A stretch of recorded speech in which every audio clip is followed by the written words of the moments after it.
Thank you for having me. My name is Mike Correa. I'm on the board of the EVAA. Been on the board for just over a year now. And I'm a project manager and mechanical engineer for EPCOR. And one of my roles at EPCOR is to install and manage and operate the EV chargers throughout Edmonton. So we've installed chargers at, some of you might have used them, the Meadows Rec Center, Terwilliger,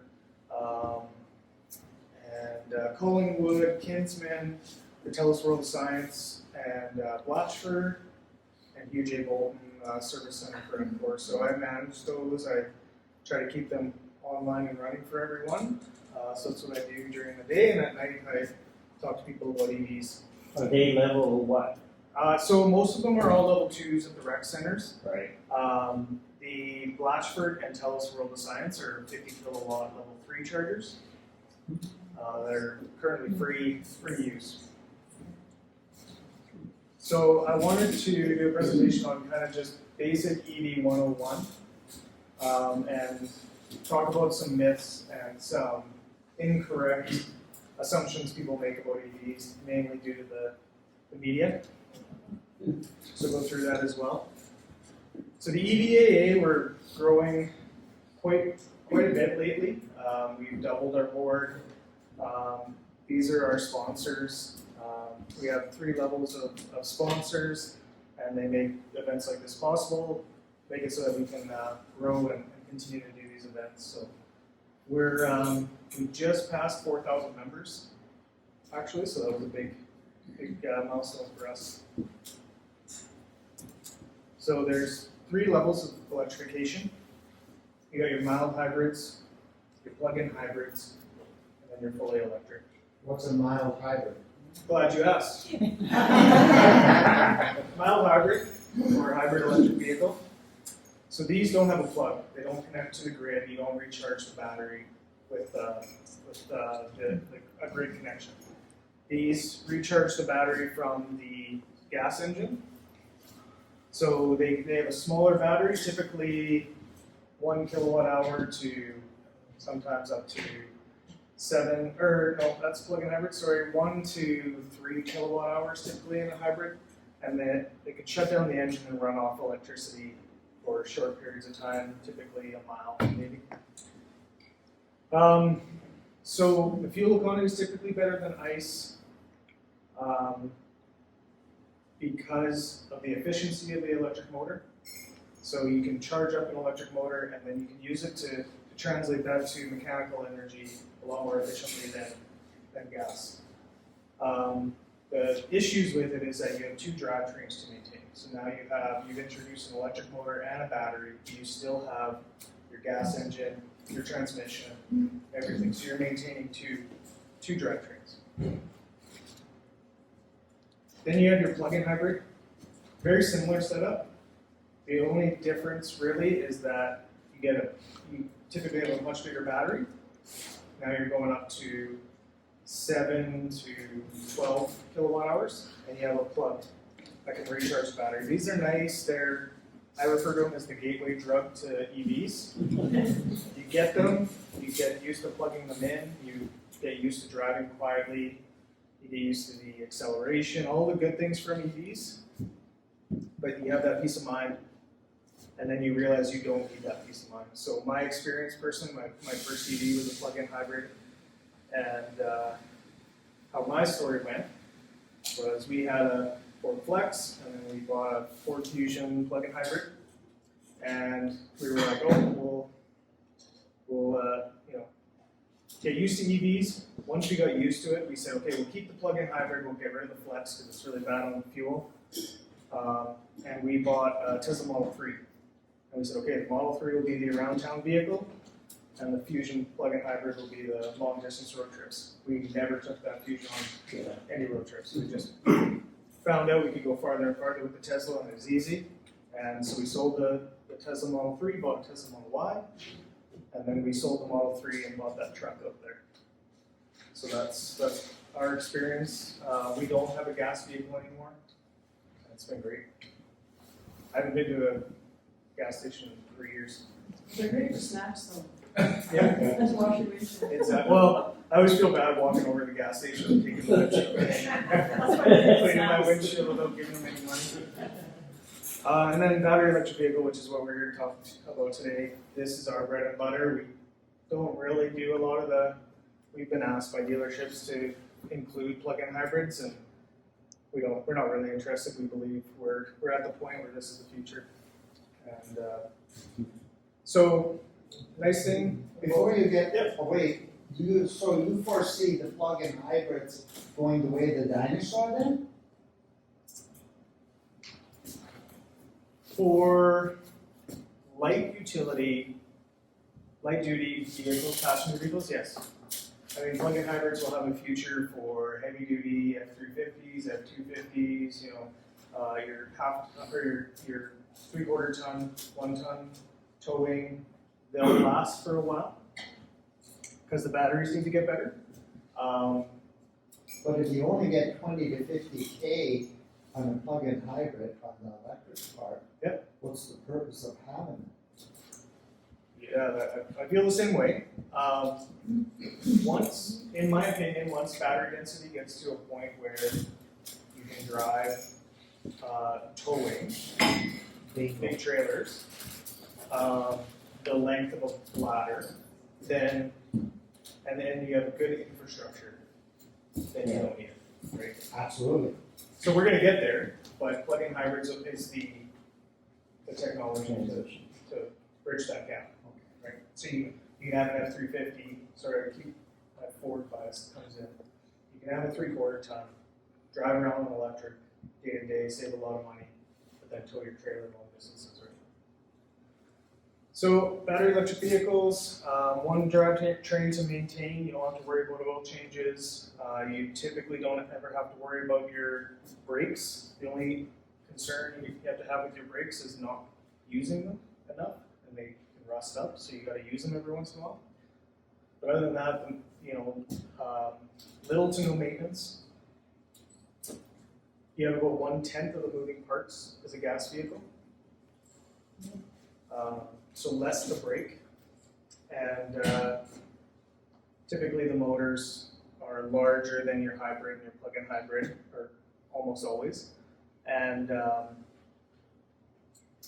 your motors are going to last forever. It's your battery that, when we look at lifetime uses, it's more your battery than your electric motors. You can run for millions of kilometers. So EV basics, charging basics here. So there are right now 4 types of plugs. Right. Yeah, figures. Soon there will be one. Soon there will be one. Uh-huh.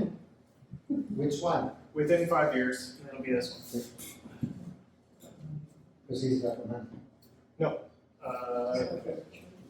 If you want, I can get into why we're going to move to next, but otherwise afterwards I can tell you about it. But there are adapters. There are adapters, there will be adapters. This is your level 2. So this is what you see at level 2 charging stations like we have at Meadows and Twilliger. So that's your home charger would be this J1772 if you don't have a Tesla. Your workplace, all these are the lower chargers. My time's got all messed up here, but basically you're looking at approximately 8 hours to charge your vehicle with a level 2. And then we get into the level 3 DC fast chargers. So when we're talking speeds, we're talking you're looking at like 3 kilowatts to maybe 12 kilowatts. DC fast charging goes from 22 kilowatts to 350 kilowatts. Can you explain the vacuum kilowatt thing? Yeah. It's actually. Oh, it's coming up? Nice. Nice. So I'll get there. Right. No problem. Read that question. Yeah, right. So when you're talking traveling, this is your traveling speeds. This is your home overnight charging. This is when you're traveling. So 8 hours, this can be anywhere from 18 minutes on the Ioniq 5 that's out there to an hour for my truck.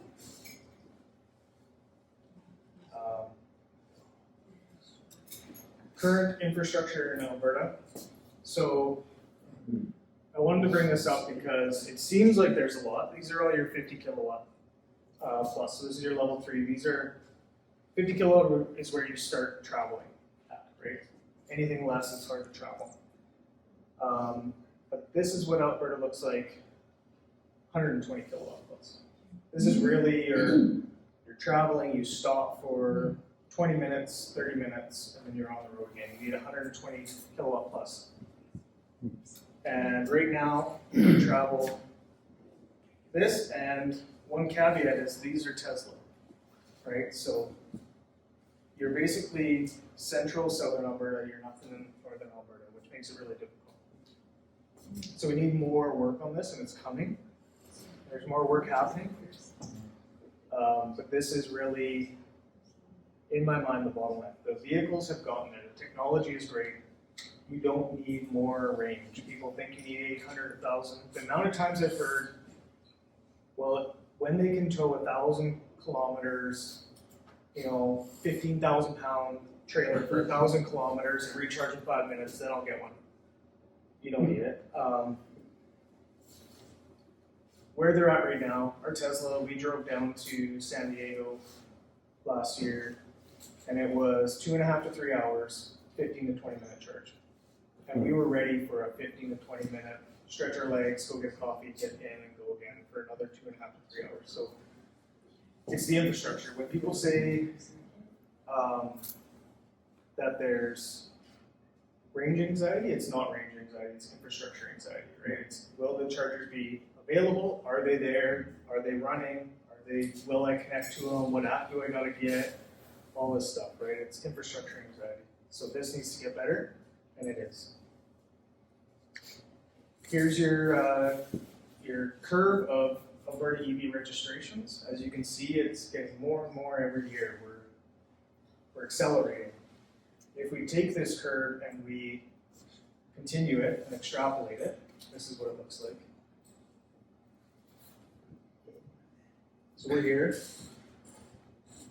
By 2030, we're looking at theoretically 560,000 EVs. What do you figure the charging stations are going to be at that by 2030? Will they be adequate Oh yeah. for the whole of Alberta? Yeah. Not just Edmonton South. Knowing we have board members, on our board that, like myself, are involved in infrastructure. Will York works for ATCO, and he puts in a lot of chargers. Knowing what's going on, the investment that's being made, we'll get there. And you don't need as many. We don't need as many charging stations as we have gas stations, because most people charge at home, right? So you don't need to replace every gas station with an EV charger. That's true. Right? You need traveling. And then the cities will fill in themselves, they already are.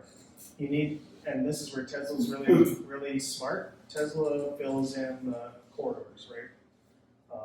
Really well.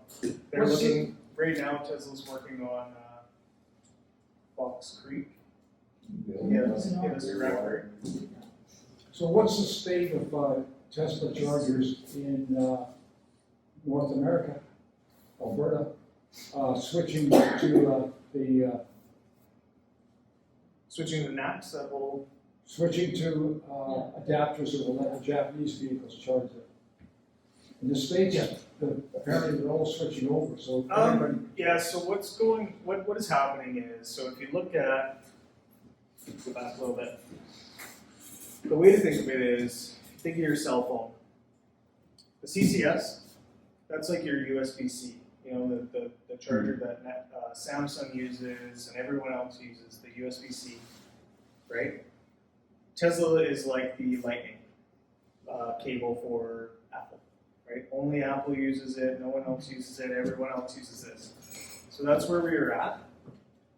What happened earlier this year is Ford just completely messed everything up in a good way and announced that they were moving over to Tesla's charge port. It was a great thing. No one thought it was gonna happen. Everyone laughed at Tesla when they called it the North American Charging Standard. Everyone laughed at them, and now it's becoming the North American Charging Standard. So Ford signed on. Chevrolet came after. Who else? Volvo. Everybody's moving over. Hyundai and Kia came over a week ago. BMW today. So I think the only holdout is Japanese automakers, because they still think hydrogen's coming, I think. And Volkswagen, Volkswagen, Dieselgate,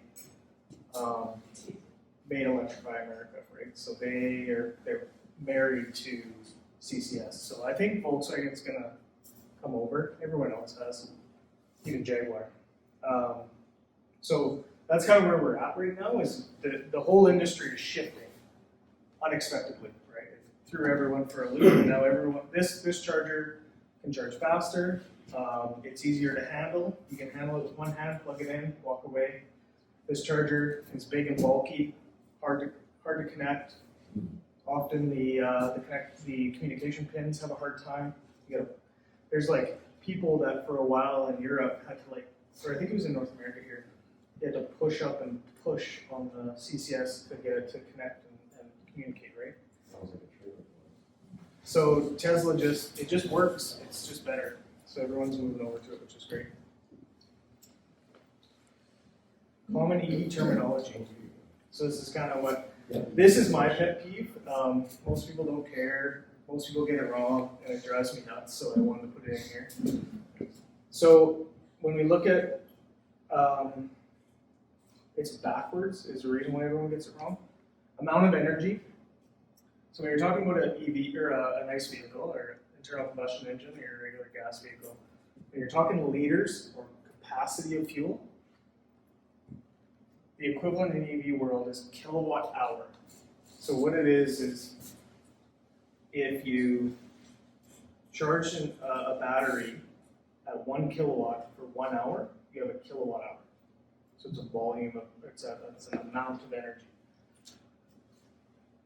The flow is kilowatt or liters per minute, right? That's your equivalent in the gasoline world is liters per minute. So when you're talking EV chargers, that's why they say 50 kilowatt. That's your power going into the vehicle. If you do 50 kilowatts for 1 hour, you have 50 kilowatt hours of energy. Your battery size is in kilowatt hour. So that truck out there is 131 kilowatt hour. That's the capacity. And then efficiency, when you're talking liters per 100 kilometers or miles per gallon.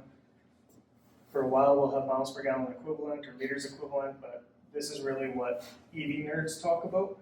Kilowatt hours per 100 kilometers or watt hours per kilometer. That's what they'll all talk about and compare. Any questions on that? So what's a good kilowatt hour per 100 kilometers? Ooh, great question. So your Teslas are the most efficient. Arguably, there's some others that are better efficiency, but a really good efficiency is the Tesla for what you get, battery size and the weights and everything. And they're at highway, I've got to convert, I'll go watt hours per kilometers. Because so highway watt hours per kilometer, you're looking at 190. And city, you're looking at, I think, like 160, 150. My truck is 300. Okay. That's why the battery is 60% bigger to go the same distance. Right. So common EV misconceptions. Can the grid handle EVs? I get this all the time. It's probably our number one question. Short answer is yes. Long answer, as the adoption curve grows, and I'll talk about it after this, the curve is such that the grid can handle that adoption curve, and our grid's been growing since the beginning of the grid. It's had to adjust to electric ovens, clothes dryers, air conditioners. It's always been growing. 1910, it was a, what's the 10 amps. It kind of grew with the decades. So, a 10 amps in a home. 1920s, you had 20 amp, right? And then we 50 amps in the 50s was pretty common, and then we're now at 100, 200 amps. So it's always grown. If every vehicle, if you could snap your fingers, and I wouldn't suggest anyone do this as much as we love EVs, if you could snap your fingers and every vehicle tomorrow was EVs, the grid would have to grow by 30%. Not 500 like the media would like you to believe, but 30%. So we would need 30% more generation on our grid. And And where are we gonna get it from? We don't need to. solar, wind, and our gas production that we have now. We have to up our power plants. You can make your own power at home. Yeah. Yeah, so, and that's definitely, I have solar on my house. Most of our electricity, if not all of it, is offset by our solar, so that's definitely the case. Without getting too political, hopefully we'll have more solar and wind in our province. And then we have natural gas, right?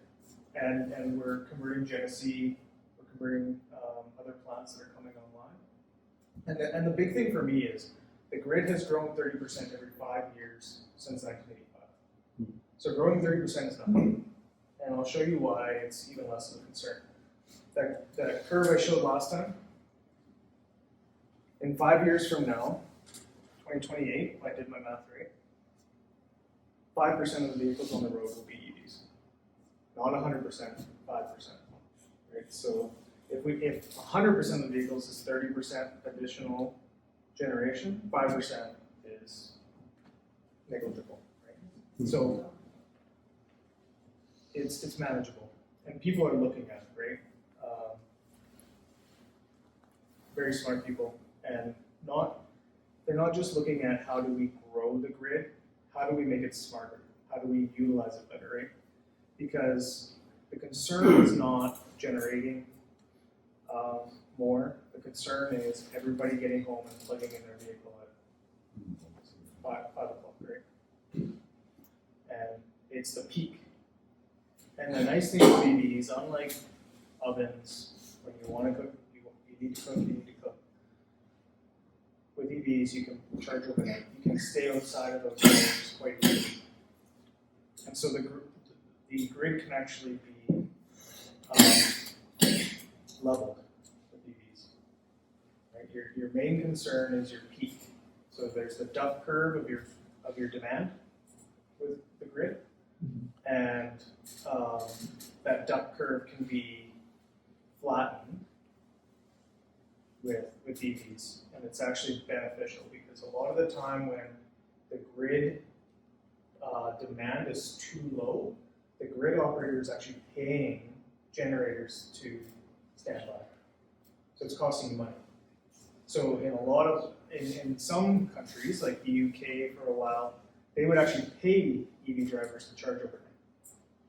You would get paid to charge your EV because it was cheaper to pay you to charge your EV than to pay the generating plants to go offline. Here's my math. RTV is powered by coal. So one thing is that if our grid is 100% coal, it would still be less carbon intensive to drive an EV. I think that's very important because it kind of negates the rest, right? If you go to our website, albertaev.ca, it'll show you the real-time grid mix at that moment. And we pull that from ASO.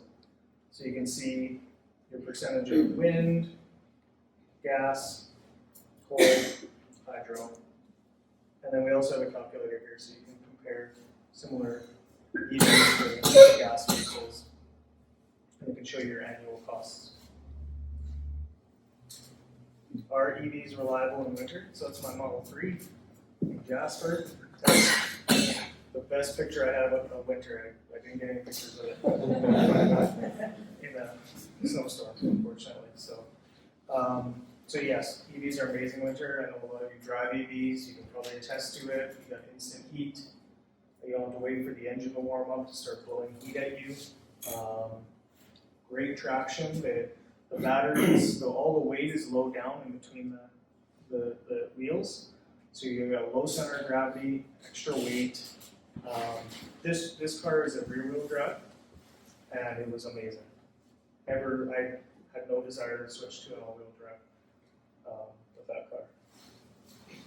And then you also, with EVs, you don't rely on the 12-volt battery to start the vehicle. So a lot of people, my experience personally, I'm sure it's yours, is the 12-volt battery that dies at -30. It can't crank, right? It doesn't have the cranking amps to start your engine. With EVs, you don't have to worry. There are no cranking amps. So it's a high voltage battery that starts. You just need the 12 amp to turn on, or 12 volts, sorry, to turn on. And so you're actually more likely to have your vehicle start in the dead of winter. Are EVs more expensive? So definitely there's a lower total cost of ownership. So right now there's a premium to purchase an EV. My truck, for example, was $15,000 more than the equivalent gas F-150. So mine was 85. The equivalent gas F-150 was 70, with all the same features. It cost me $20 to fully charge my truck at home. And I haven't been to the dealership. No oil changes, no transmission flushes, none of that. Same with our Model Y. It hasn't seen the Tesla service center since we bought it. Brakes last longer. So your payback is generally 2 to 3 years for that additional amount. As a general rule of thumb. Are EVs convenient? Most people see them as inconvenient because of the recharge time when you're traveling. That's really the only inconvenience. But I would take that any day over having to go to the gas station every week and a half. Charging at home is effortless. We found that when we're traveling, we've never waited. Like we drove, like I said, to San Diego. We never waited for the car to charge. Yep. I always need a coffee, and my wife always needs to stretch her legs. So we would walk over to the Starbucks, or unfortunately I didn't have Tim Hortons down there, or whatever coffee shop was nearby, usually Starbucks. By the time before I even got my coffee, I would get a notification on my phone saying you're ready to go on your trip again. So we never waited for the car. We'd actually have to search for slower chargers so that we could eat a lunch. Right? We had to avoid the Tesla superchargers and find a 50 kilowatt charger to spend an hour to eat lunch. So we didn't find it inconvenient. Is that the same price-wise to charge on a level up and we're charging away from home? Level 2, like if you were level 3 or 2, are they both the same? Price-wise? It varies quite a bit. You're looking at, so charging at home is about a fifth of the cost of fueling your gas vehicle. It's very volatile right now as businesses try to figure out what makes money. It's very hard to make money in EV charging, which is So why. when you say a fifth, that's assuming you don't have solar. Exactly, 100%. Traveling is maybe half, or, a little more than half of when we go to St. Paul, so we'll stop at Bakerville. It's usually to charge stuff because we only charge for like 10 minutes. I grab a Tim Hortons and we jump on the road again. So I drove up to Spirit River a couple weeks ago to go hunting, and it cost me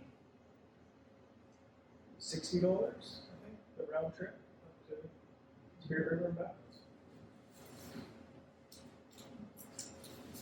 And do you have less independence? So people think you're tethered, right? You're tethered to the grid, you're tethered to your home, and in my mind, it's the exact opposite.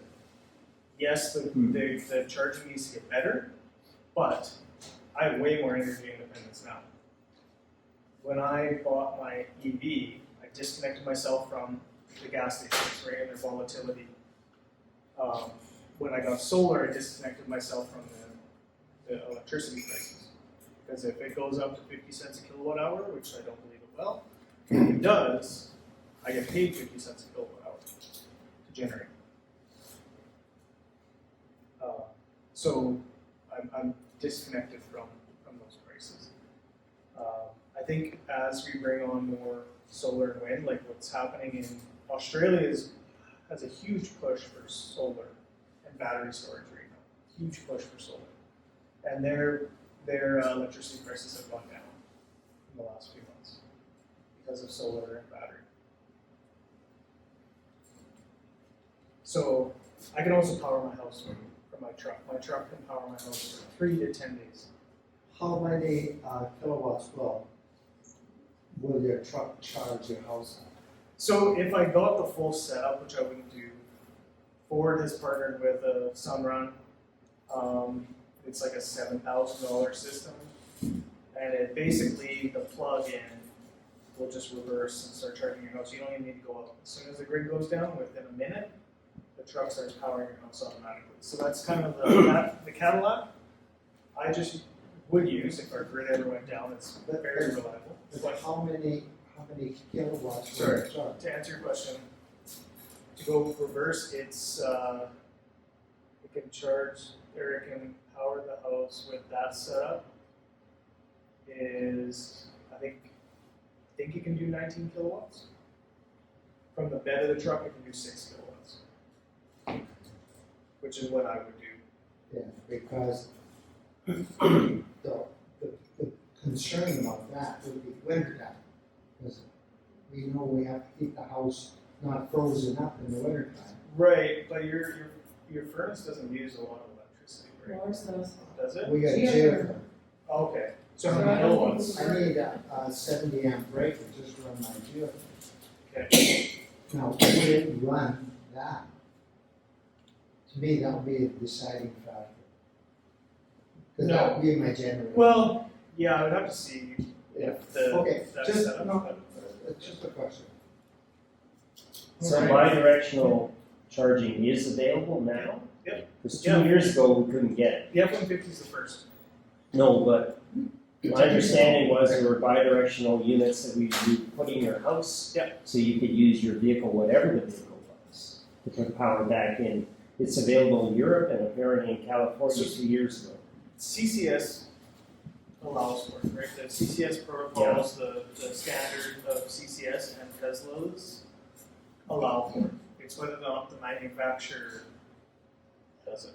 So what Ford did is, my home charger is actually a CCS port, or a CCS plug, sorry. So it's got the DC pins. It doesn't have the J1772.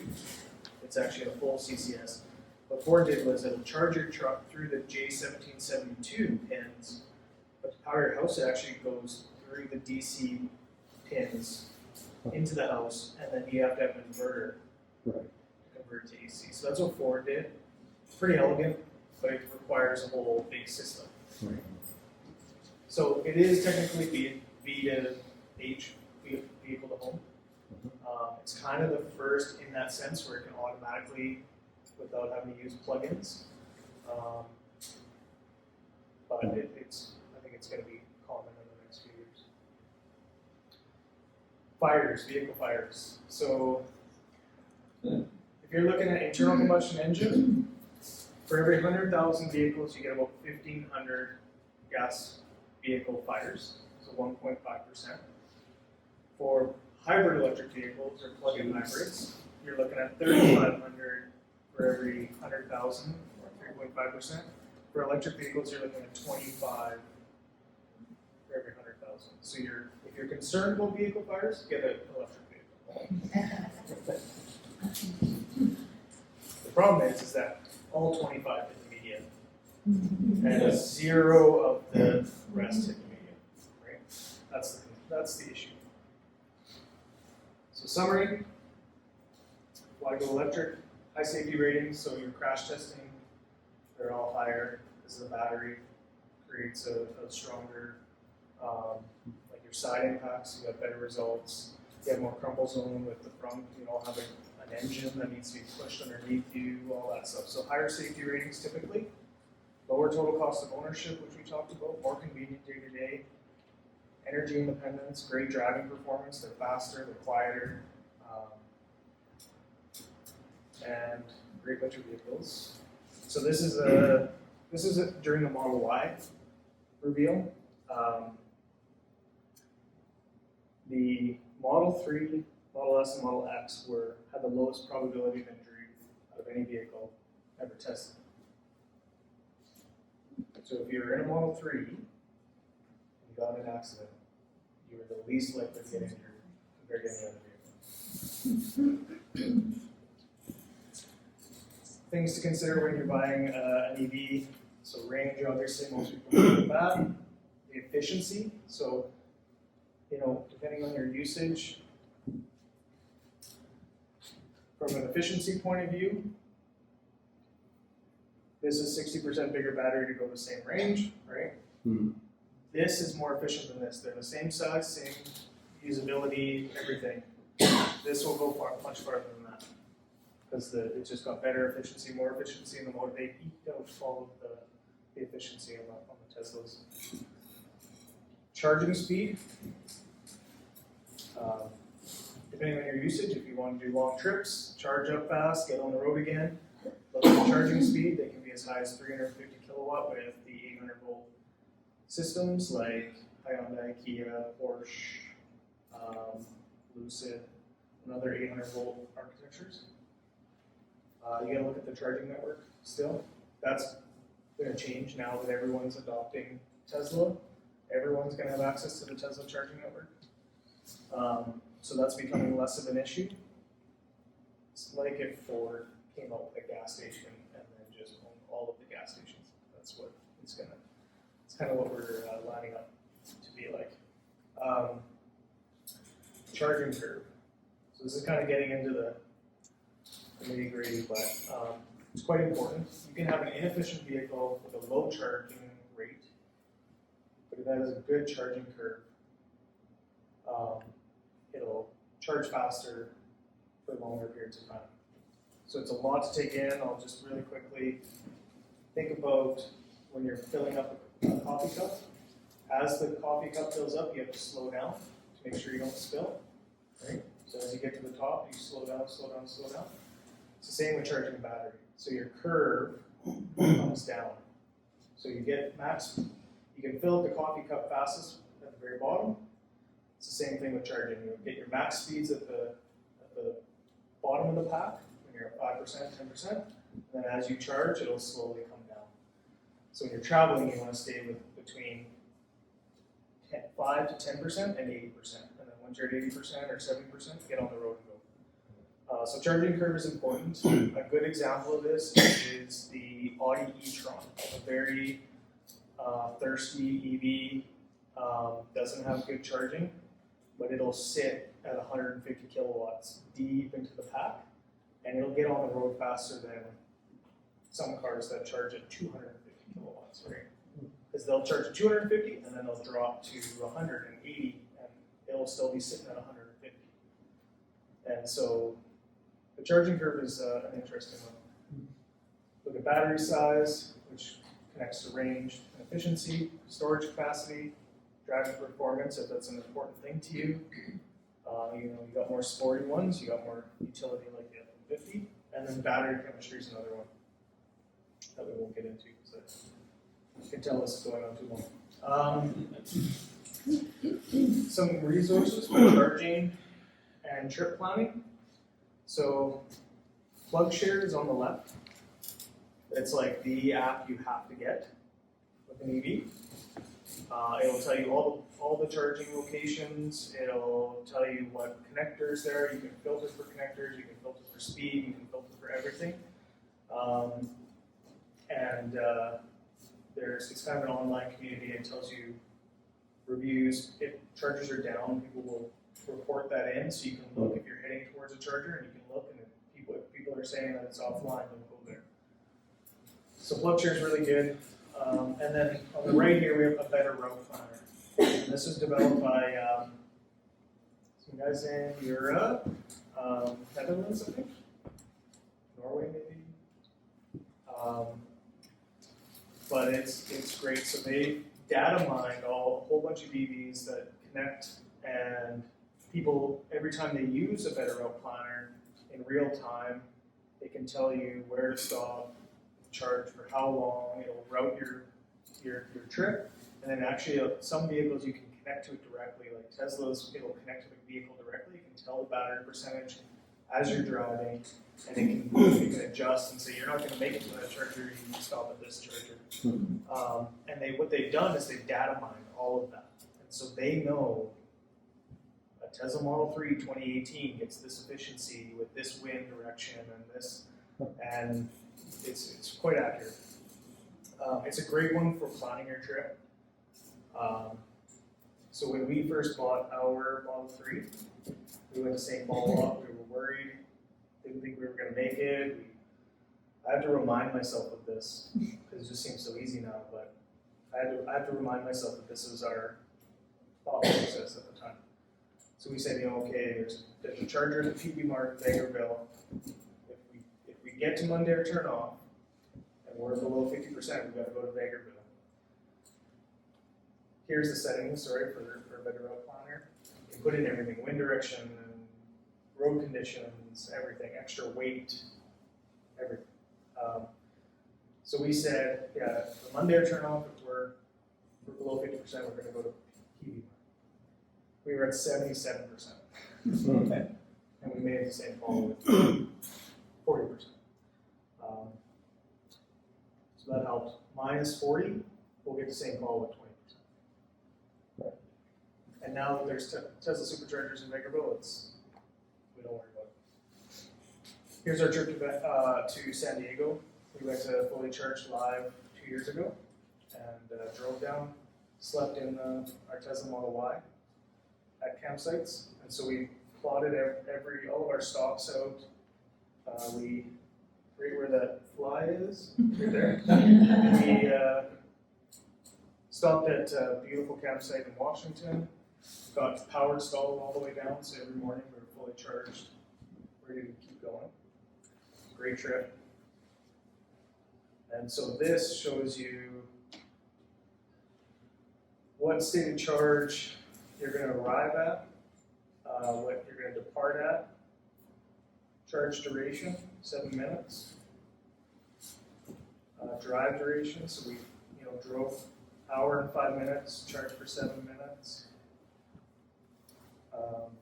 This is where we stayed the night. So you're looking at hour to an hour and a half, sometimes 2 hours. And our stops were 6 minutes, 20 minutes, 14 minutes. So it's nice. Any questions? You have mentioned battery life for this, that would be very important. Yes. So it's important, but it's difficult because a lot of the EVs are new to the market, right? So you don't have, other than Tesla, you don't have a lot of EVs with 400, 500,000 kilometers on them, right? So it's hard to get data on that, except for Tesla, because Tesla, A, were first to market, so you have, as old as 2012 Model S's out there. And B, because they had free supercharging for the life of the vehicle, a lot of taxis bought Teslas, right, for free fuel. And so there are Tesla taxis out there with 500,000 miles that have been supercharged their whole life because they were taxis and they were just all day, right? They weren't charged at home, they were supercharged, and they had the original battery. So that's worst case scenario. Right? It's DC fast charging all day, every day. Best case scenario, you're charging at home most of the time, you're charging at 90%. Lithium-ion batteries don't like to sit at 100% for a long period of time. So the best is to charge to 90%, and then in the morning, you're going on a trip, while you're packing up, charge to 100%, and as soon as it gets to 100%, leave. That's the best for the battery. The way I like to think about battery life is it's very similar, it's actually surprisingly similar to your gas engine. If it's gonna fail, it'll most likely fail within the warranty period. And it'll typically be covered, and the likelihood seems, this is anecdotal, the likelihood seems comparable. So I would be personally as worried about my gas engine blowing and having to replace that as I would my battery. Anecdotally. Can you tell me what you think that would be as far as when bidirectional charging is common everywhere?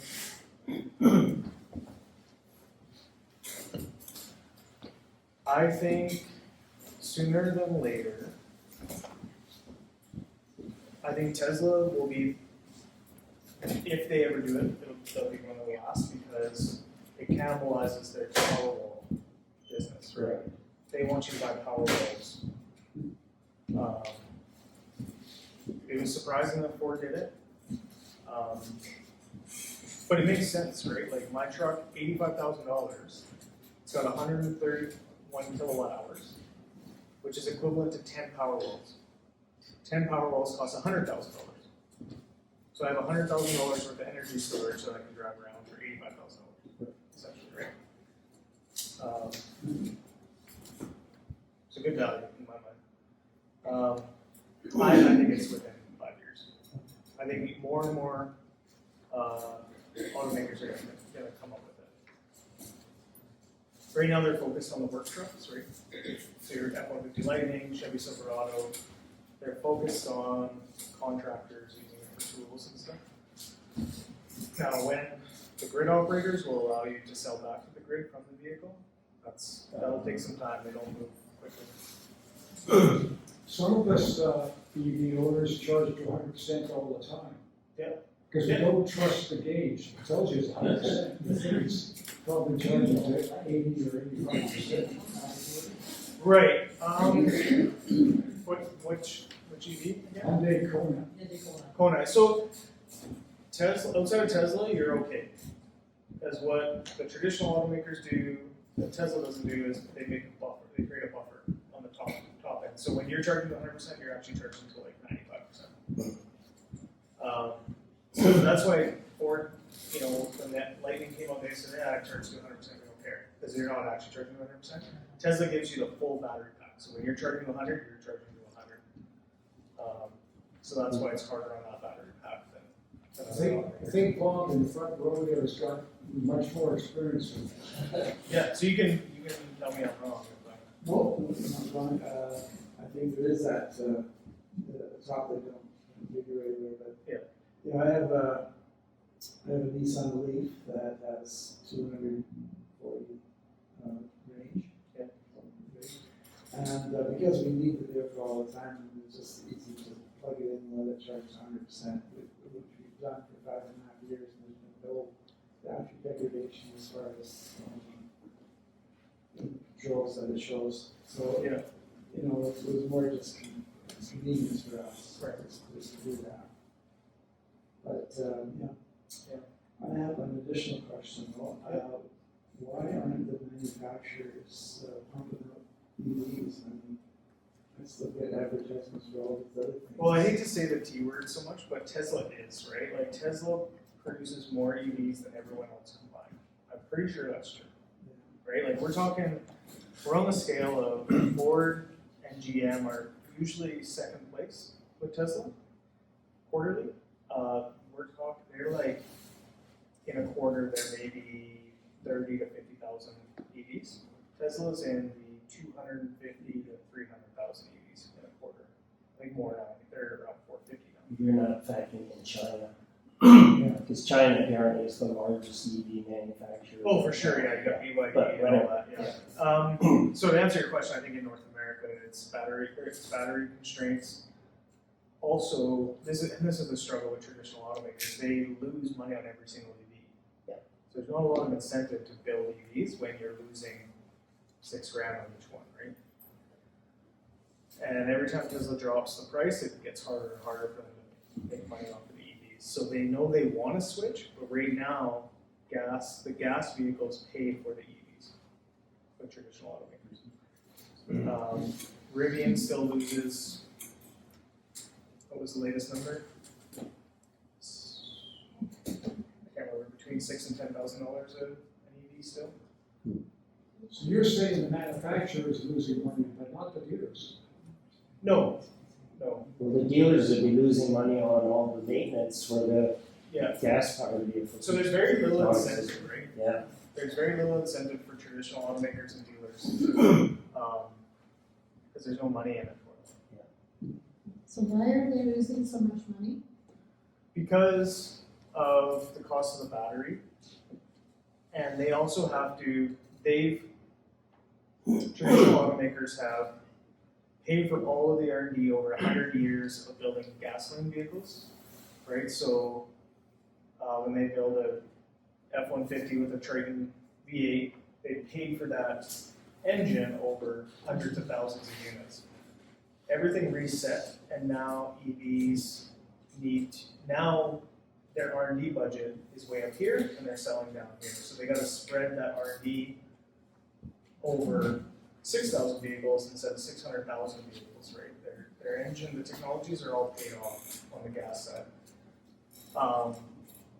With EVs, not only are they having to play catch up and spend a lot of money on R&D to get better batteries, get better motors, get better everything, better battery management systems, it's also changing so fast, right? So they'll catch up, and then all of a sudden, no, here's now the new goalpost, right? And okay, spend some money, and they catch up, and oh, here's the new goalpost, right? So it's very difficult. Well, it'll be interesting to see which survive. If I had to put my money on it, we won't have Mazda. Most likely Mazda will be a subsidiary of Toyota. If they don't go away altogether, I would be interested to see if Dodge is around in the future. Can you say when BYD will be coming to Canada? I think it will be soon.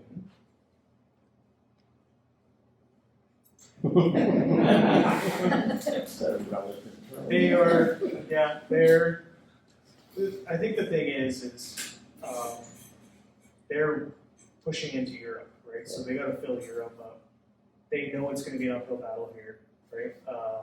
Just like Toyota in the 70s, it's gonna be a hard sell for people to buy Chinese vehicles.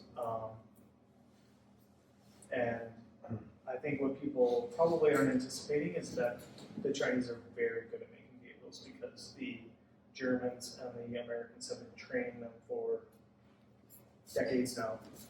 They have these partnerships. Tesla's the first that I'm aware of. Tesla is the first automaker to own their own plant, not have a partnership with another EV or another with a Chinese company.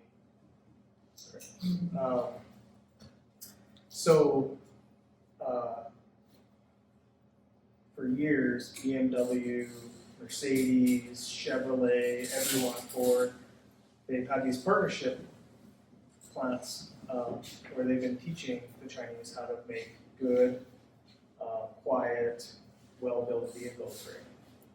And then the Chinese go, thank you, we're gonna make our own, right? So I think that's gonna be underestimated. People are gonna think that it's like Toyota. When Toyota came over in the 70s, they were economy cars, they were the greatest build, right? They weren't a Mercedes or Cadillac. These are gonna come over as the Mercedes and Cadillacs.